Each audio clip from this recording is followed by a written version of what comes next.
கலைஞர் வந்து வசனம் எழுதுறார் பராசக்தியில. கை ரிக்ஷா வந்து மனுஷனை இழுக்கிறதா அப்படின்னும் போது, நீ ஒன்னா சென்னை மேயரா வந்து செய்யி, முதல்வராக வந்து அதிகாரத்தை கையில் எடுத்து நீ வந்து கை ரிக்ஷா ஒழிப்பை வந்து பண்ண அப்படின்ற மாதிரி ஒரு கேரக்டர் வந்து பேசும். அதை ஆட்சி அதிகாரத்திற்கு வந்து மனிதனே கையால் இழுப்பதா, கை ரிக்ஷா ஒழிச்சவர் கலைஞர்.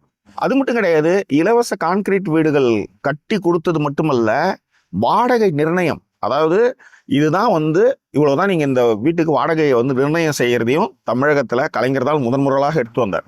ஸோ இந்த மாதிரி அவர் செய்யாத தொடாத துறைகளே இல்லை.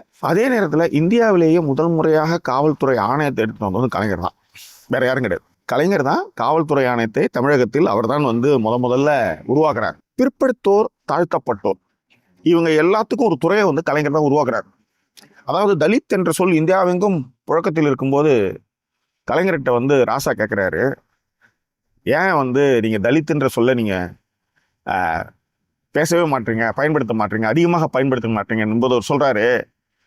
ஆதி திராவிடன் அப்படின்னு நம்ம ஏன் சொல்கிறோன்னா, அவன் வந்து திராவிட மண்ணில் ஒடுக்கப்பட்ட சமூகத்தை சேர்ந்தவன், நம்ம மண்ணில் வந்து ஒடுக்கப்பட்ட சமூகத்தை சேர்ந்தவன்றதுக்கு ஆதி திராவிடம் தான் சரியான சொல். அது மட்டும் இல்லை, அது தமிழ் சொல். அது மட்டுமல்ல, அது திராவிட இனத்தை சேர்ந்தவன் என்பதையும் சேர்த்து கொண்டு சொல்ல வேண்டும் என்பதனால அதனால் ஆதி திராவிடன் என்ற வார்த்தையை பயன்படுத்தினேன் அப்படின்னு கலைஞர் சொல்றார்.